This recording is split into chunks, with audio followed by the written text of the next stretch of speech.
అందరికీ నమస్కారమండి. తెలుగు కథల సంపుటికి స్వాగతం.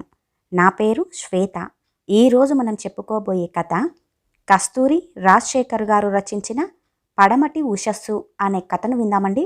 కథలోనికి వెళ్లే ముందు మన ఛానల్ని మొదటిసారిగా చూస్తున్న వారైతే సబ్స్క్రైబ్ చేసుకోవడం మర్చిపోకండి.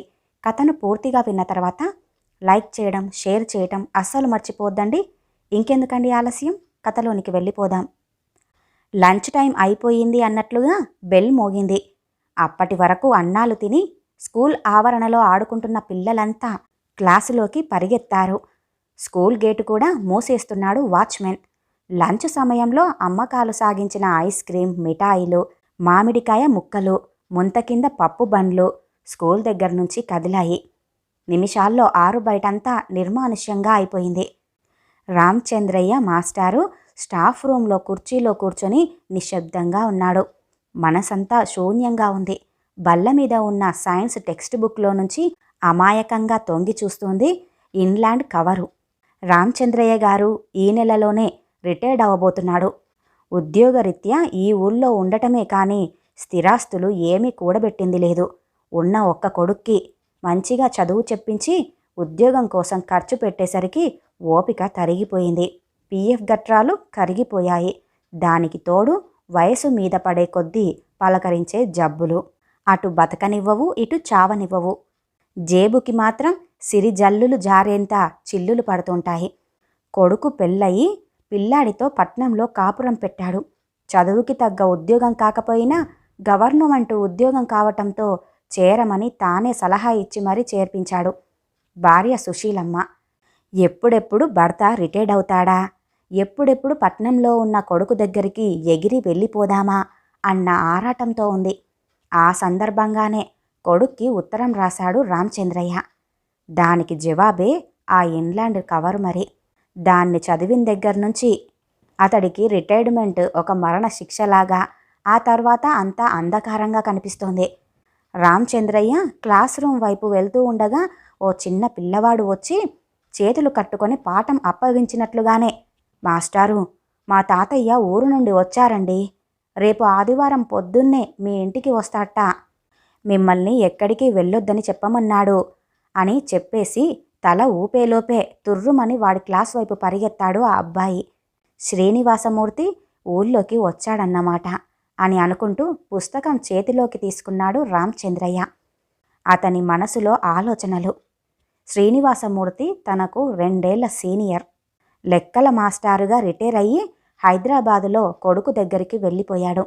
అక్కడే బ్యాంకు ద్వారా పెన్షన్ తీసుకుంటూ మనవళ్లతో హాయిగా కాలక్షేపం చేస్తున్నాడు.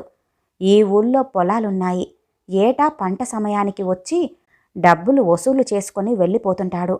కూతుర్ని ఇదే ఊళ్ళో ఇవ్వటంతో అక్కడే మకాం. మరి ఊళ్ళోకి వచ్చినప్పుడల్లా అందరిళ్ళకి సుడిగాలిలా తిరిగి గలగలా మాట్లాడి వెళ్ళిపోతుంటాడు. ఇప్పుడు పంటల కోతల సమయం కూడా కాదు. మరి ఎందుకొచ్చినట్లో అనుకున్నాడు రామచంద్రయ్య. ఏమోయ్, నీ కొడుకు ఉత్తరం రాశాడు అన్నాడు రామచంద్రయ్య ఉపోద్ఘాతంగా డైనింగ్ టేబుల్ దగ్గర కూర్చొని కాఫీ తాగుతూ. అతనికి ఎదురుగా కూర్చొని కూరగాయలు తరుగుతున్న సుశీలమ్మ ఒక్కసారిగా అలక ఆరాటం కలగలిపి, ఏమిటండి, వచ్చి అరగంటయ్యింది, ఈ విషయం చెప్పనేలేదే. పిల్లాడి ఉత్తరం కంటే మీ కాఫీ ఎక్కువైందన్నమాట. ఇంతకీ ఏం రాశాడండి అంటూ అడిగింది. ఏముంది, తన పరిస్థితి అంతంత మాత్రంగానే ఉందట. జీతం బొటాబొటీగా ఇంటి ఖర్చులకే సరిపోతుందట. పిల్లల టర్ము ఫీజులకి ప్రతిసారి అప్పు చేయవలసి వస్తుందట. పెన్షన్ డబ్బులతో ఈ ఊళ్ళోనే కాలక్షేపం చెయ్యమని సలహా ఇచ్చాడు అన్నాడు నిరాసక్తంగా. నిరుత్తరురాలయ్యింది సుశీలమ్మ. నోట మాట రాలేదు.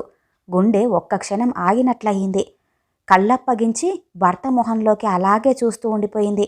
అప్పటిదాకా ఆమె కళ్ళల్లో కనిపించిన ఆశ ఆవిరై నీళ్లు చిప్పిల్లాయి. కూరలు మరింత విసురుగా తరుగుతూ ఆక్రోశంగా అంది. ఏమిటో, ఇంతకాలానికి కూటి కోసం పిల్లల్ని దేబిరించాల్సి వస్తోంది. ఇన్నేళ్ళు కడుపు కట్టుకొని పిల్లాడిని ప్రయోజకుణ్ణి చేశారు. మన కోసం మాత్రం చిన్న గుడిసె కూడా ఆలోచించలేదు. అవసరం తీరాక వాడి దోవన వాడు పోయాడు అంది సుశీలమ్మ. ఏం చేస్తాంలే సుశీల, ప్రతి ఏడాది ఎంతోమంది పిల్లలు చదువు చెప్పించుకొని వెళ్ళిపోతూ ఉంటారు. వీడు కూడా అందులో ఒక్కడే అనుకొని సరిపెట్టుకోవాలి మరి అంటూ అన్నాడే గాని తాను సమాధాన పడలేకపోతున్నాడు. శ్రీనివాసమూర్తి రానే వచ్చాడు. పలకరింపులు కాఫీలు అయిన తర్వాత కబుర్లలో పడ్డారు. ఏమయ్యా రామచంద్రయ్య, నీ రిటైర్మెంట్ ప్లాన్ ఏమిటి? కొడుకు దగ్గరికెళ్ళటమేనా, ఇంకేమైనా ఉందా అంటున్న అతని మాటలకు రామచంద్రయ్య నిశ్శబ్దంగా నవ్వాడు. ఇంతలో సుశీలమ్మే అందుకుంది. మాకంత అదృష్టం కూడా నా అన్నయ్య గారు. మేము వస్తామన్నా కూడా వద్దనే అంటున్నాడు మా కొడుకు. కడుపు నిండా తిన్నది లేదు, కంటి నిండా పడుకున్నది లేదు.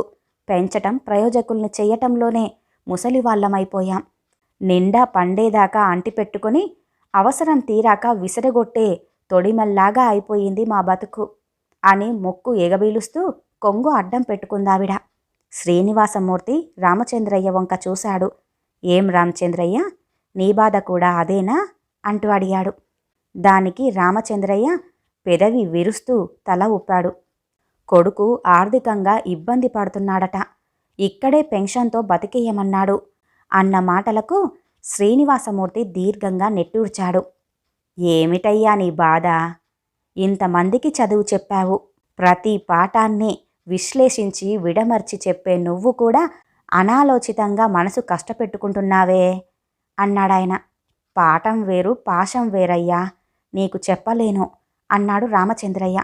సుశీలమ్మ చురుగ్గా చూస్తూ అంది. లక్షలు కూడబెట్టి మనవళ్లతో హాయిగా కాలక్షేపం చేస్తూ ఉంటే మేం కూడా ఎన్ని కబుర్లైనా చెప్పగలమన్నయ్య గారు అంటూ రామచంద్రయ్య మందలిస్తూ, సుశీల, ఏమిటా మాటలు, పెద్దంతరం చిన్నంతరం లేకుండా అన్నాడాయన. అతని భుజం తడుతూ వేదాంతిలా నవ్వాడు శ్రీనివాసమూర్తి. నాకు తెలుసమ్మా, నీ బాధ నేను అర్థం చేసుకోగలను. నేనొక్క ప్రశ్న అడుగుతాను, సమాధానం చెబుతారా అంటూ అడుగుతున్న శ్రీనివాసమూర్తి మాటలకు ఏమిటి అన్నట్లుగా అతనికేసి చూశారు వారిద్దరూ కూడా. కొడుకు కోసం జీవితం త్యాగం చేశాం అనుకుంటూ వాణ్ణి తిట్టిపోస్తున్నారే, వాడు మిమ్మల్ని రావద్దు అని అనలేదే, ఇక్కడే ప్రశాంతంగా ఉండమన్నాడు అంతేగా. తల్లిదండ్రుల్ని చూడలేకపోవటం అతని తప్ప? మిమ్ముల్ని చూడగలిగినంత జీతం, మిమ్ముల్ని పోషించలేనంత ఉద్యోగం లేకపోవటం వాడి తప్ప? వాడికి ఆ ఉద్యోగం నువ్విప్పించిందేగా, మరి ఆ తప్పు మీది కాదా చెప్పండి అన్నాడాయన. తమ అసమర్థతని తేటతెల్లం చేసే ఆ ప్రశ్నకి తెల్లమొహాలేసుకున్నారు ఆ దంపతులిద్దరూ కూడా. ఆలోచించండి, మీ ఆర్థిక స్థాయిని బట్టి వాడికి చదువు చెప్పించారు, వాడి ఆర్థిక స్థాయిని బట్టి వాడు సంసారం ఈదుతున్నాడు. వేలుంటే వాడికి చేదోడుగా నిలవాలి గాని వాడికి మరింత భారం కాకూడదు అన్నాడు శ్రీనివాసమూర్తి. అంటే అమ్మా నాన్నల్ని చూడవలసిన బాధ్యత వాడికి లేదంటారా అంటూ బలహీన స్వరంతో అడిగింది సుశీలమ్మ. అదే చెబుతున్నాను, బాధ్యత అని మీరనుకుంటున్నారు, అది వాడికి భారంగా మారుతోందని గుర్తించటం లేదు. ఇంకా నయం, అప్పులెక్కువయ్యాయి, మీ గ్రాట్యుటీ పీఎఫ్ తాలూకు డబ్బులు వెంటనే పంపించమని ఉత్తరం రాసుంటే మీరేం చేసేవారు? మిమ్మల్ని సంతోషంగా తీసుకెళ్ళి 1 నెల బాగా స్వర్గం చూపించి బయటికి పంపించేసి ఉంటే అప్పుడేం చేసేవారు? మీ కొడుకు సంస్కారం ఉన్నవాడు, అందుకే తన పరిస్థితిని మీ ముందుంచాడు, అది మీరే అర్థం చేసుకోవాలి అంటున్న అతని మాటలకు రామచంద్రయ్య తల పంకిస్తూ, నిజమే అనుకో, కానీ నా పెన్షన్ కూడా కలుపుకొని అందరం ఒక దగ్గరే కలిసుంటే కలో గంజో అమృతంగా ఉంటుంది కదా. మన చుట్టుపక్కల వాళ్ళ పిల్లలు, 5,000 మైళ్ళ అవతల ఉన్న వాళ్ళు కూడా తల్లిదండ్రులతో ఎప్పుడొస్తారా అని తరచి అడుగుతున్నారు. 5 గంటల ప్రయాణ దూరంలో ఉన్నవాడు మావాడు, అంత నిష్ఠూరంగా రాయటం సబబేనంటారా అన్నాడాయన. శ్రీనివాసరావు చిరునవ్వు నవ్వాడు. రామచంద్రయ్య, వాస్తవం అంతకంటే నిష్ఠూరంగా ఉంటుంది. కలిసి ఉండలేకపోవటానికి కారణం కేవలం ఆర్థిక సమస్య ఒక్కటే కాదు, మరెన్నో సున్నితమైన కారణాలుంటాయి. అవి అనుభవిస్తే కానీ అర్థం కావు. మీ వాడి చుట్టూ ఎన్ని అనుభవాలున్నాయో మరి. వాడు ఎంత లోతుగా ఆలోచించి ఈ ఉత్తరం రాసుంటాడో అన్నాడాయన. సుశీలమ్మ మధ్యలోనే అందుకుంది. మీరు అలా వాణ్ణి వెనకేసుకు రాకండి అన్నయ్య గారు. వాడి ఊసెత్తితేనే నాకు మనసు బగ్గుమంటోంది. అని ఒక క్షణం ఆగిపోయి, అయినా ఒడ్డున పడ్డవాళ్ళు మీరు, నిండా మునిగిపోతున్న వాళ్ళం మేమేగా అంది. శ్రీనివాసరావు ఆమె వైపు దీర్ఘంగా చూశాడు. నీ కొడుకు నుంచి ఏదో ఆశించావు, అది వికటించేసరికి ఇంత బాధపడుతున్నావమ్మా. ఉమ్మడి కుటుంబాలపైన నీకు సరైన అవగాహన లేదనుకుంటాను. నా అనుభవం చెబుతాను, వినండి అంటూ మొదలెట్టాడు, అతని గొంతు సవరించుకుంటూ. రిటైర్మెంట్ అయి ఇక్కడ ఇల్లు ఖాళీ చేసి కొడుకు దగ్గరికెళ్ళిన మొదట్లో కొద్ది రోజులు అంతా బాగానే ఉంది, అంతా ఆనందమే. అత్తగారు ఇక నిద్రపోండి అని చెప్పిగాని తన గదిలోకి వెళ్ళని కోడలు. ఆఫీస్ విషయాలు సైతం నాతో చర్చించి సలహాలు తీసుకునే నా కొడుకు. పురాణ కథలు వినందే నిద్రపోని మనవళ్ళు. అబ్బో, గుండె పగిలేంత ఆనందం. మరి మొదట్లో కొన్ని రోజులకి ఆ ఆనందం అంతా సర్దుకుపోయింది. అందరూ తమ తమ పాత రొటీన్లో పడిపోయారు. అప్పుడు తెలిసింది మా చేరిక వారి సహజ జీవనశైలిలో ఒక మార్పు తెస్తుంది అని. మార్పు అని గౌరవంగా అన్నాను, కానీ అది ఓ డిస్టర్బెన్స్. మరి ప్రతి జంటకి తమ జీవితం ఎలా ఉండాలి, పిల్లల్ని ఎలా పెంచాలి, వారి భవిష్యత్తు ఎలా ఉండాలి అన్న విషయంలో ఓ దృక్పథం ఉంటుంది. మీకులాగానే వాళ్ళకి ఆ హక్కు ఉంది. హఠాత్తుగా వారి జీవితాల్లోకి మేము చేరటం వల్ల వాళ్ళ పద్ధతి కాస్త చెదిరింది అని నాకనిపించింది అంటూ చెప్పేసి ఒక్క క్షణం ఆగిపోయాడాయన. రామచంద్రయ్య, సుశీలమ్మలు ఊపిరి బిగపట్టి వింటున్నారు, ఏమి వినాల్సొస్తుందో అన్నట్లుగా. శ్రీనివాసమూర్తి కొనసాగించాడు. నేను నా భార్యతో కూడా చర్చించాను. ఊరికే తిని కూర్చునే కంటే వంట వార్పు తానే చేస్తానంది. మనింట్లో పని మనం చేసుకోవటం తప్పేమీ లేదనుకున్నాం. దీంతో కోడలికి కొంత వెసులుబాటు కలిగింది. టీచరుగా పనిచేయటం వల్లనో ఏమో నాకు ఆడపిల్లలు కూడా చదువుకొని ఉద్యోగం చేస్తుంటే చూడాలని కోరిక. కోడల్ని కాలక్షేపం కోసం ఉద్యోగంలో చేరమన్నాను. నా కొడుకు మొదట వ్యతిరేకించినా మంచి జీతం కావటంతో ఒప్పుకున్నాడు. నేను రోజు పొద్దున్నే వాకింగ్కి వెళ్ళి వస్తూ వస్తూ పాలు కూరలు తెచ్చేవాడిని. పిల్లల స్కూల్ దగ్గరే కావటంతో వాళ్ళని దింపడం తీసుకొని రావటం నేనే చేసేవాడిని. దాంతో పాలవాణ్ణి, స్కూల్ ఆటోవాణ్ణి మాన్పించగలిగాం. కొన్నాళ్ళకి ఈ రకమైన జీవన విధానానికి అలవాటు పడ్డాం అంటూ చెప్తుండగానే సుశీలమ్మ మెచ్చుగోలుగా అంది. చాలా పెద్దరికంగా సర్దుకుపోయారన్నయ్యా మీరును వదినగారును. వారికి చేదోడు వాదోడుగా మారారన్నమాట అంది. అవునమ్మా, మేము అదే విధంగా అనుకున్నాం. కానీ ఒక విషయం మర్చిపోయాం. వాళ్ళకి సాయంగా ఉంటున్నామనుకుంటూనే వారి ప్రమేయం లేకుండా వారి జీవితంలో ఎన్నో మార్పులు తెచ్చాం. అన్నీ అనుకూలంగా సాగినంతకాలం పర్వాలేదు. కానీ ఎప్పుడైనా తనకు బాగోలేక లేవలేకపోయినా, నేను బయటకి వెళ్ళలేకపోయినా, లేకపోతే ఇలా పని మీద మన ఊరికి వచ్చినా కొడుకు కోడల మీద అదనపు బాధ్యతలు పడుతూ ఉండేవి. ఆ చిరాకుతో వాళ్ళేమన్నా అంటే మా మనసులు బాధపడేవి.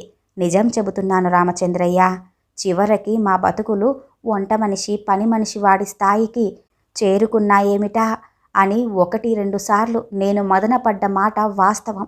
అప్పుడే నా విజ్ఞత నన్ను హెచ్చరించింది. కొడుకు ఇంటికి వచ్చింది మనం. వాడి ప్రమేయం లేకుండానే వాడి జీవన విధానంలో నిర్ణయాలు తీసుకుంది మనమే. ఇప్పుడు వాడేదో చికాగ్గా అనే మాటలను మనకు అన్వయించుకొని విపరీత అర్థాలు తీసుకుంటున్నది మనమే. బాగున్నా బాలేకపోయినా ఒకరి పరిస్థితికి మరెవరో బాధ్యులు కారు, బాధ్యుల్ని చేయకూడదు కూడా అని సుశీలమ్మ వైపు చూసి నిష్ఠూరంగా ఉన్నా గాని ఒక్క విషయం చెబుతున్నాను, మనం మారాలి. మన ఆలోచన తీరు మారాల్సిన సమయం వచ్చింది. ప్రతి తరానికి తనదైన జీవన విధానం ఉంటుంది. తరాలతో పాటే సమాజ ధర్మాలు సంప్రదాయాలు కూడా మెల్లమెల్లగా మారిపోతూ ఉంటాయి. దాన్ని మనమే అర్థం చేసుకొని ప్రవర్తించాలి. ఎవ్వరి జీవితాల్లోనైనా మన ప్రస్తావన ఒక మధురమైన అనుభవంగా ఉండాలి గాని అగాధాల్ని సృష్టించకూడదు. అప్పుడే నిర్ణయించుకున్నాను, మనకంటూ మనదైన ప్రపంచాన్ని నిర్మించుకుందామని. మనతో సహజీవనం సాగించే వాళ్ళే మన కుటుంబం.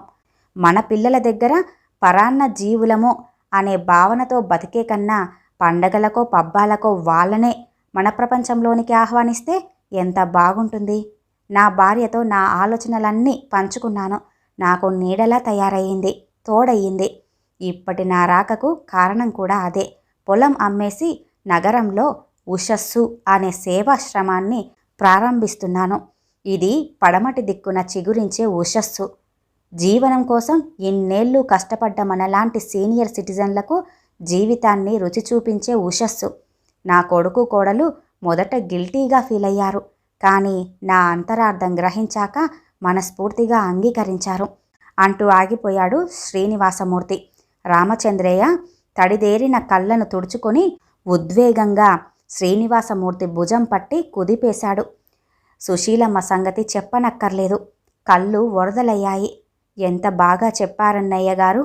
ఎవరినో తప్పుబడుతూ మన మనసుల్ని కుళ్ళబొడుచుకునే కన్నా ఏ అనాథాశ్రమంలోనో దేవుడి గుళ్ళోనో పడుండి టైంకి ఇంత ప్రసాదంతో కడుపు నింపుకోవటమే చాలా ఉత్తమం. కాటికి కాళ్ళు చాచుకొని ఉన్నవాళ్ళం, ఇంకేమీ చెయ్యలేని నిస్సహాయులం అంటున్న ఆమె మాటలకు శ్రీనివాసమూర్తి అడ్డు తగులుతూ, నువ్వు అపార్థం చేసుకుంటున్నావమ్మా.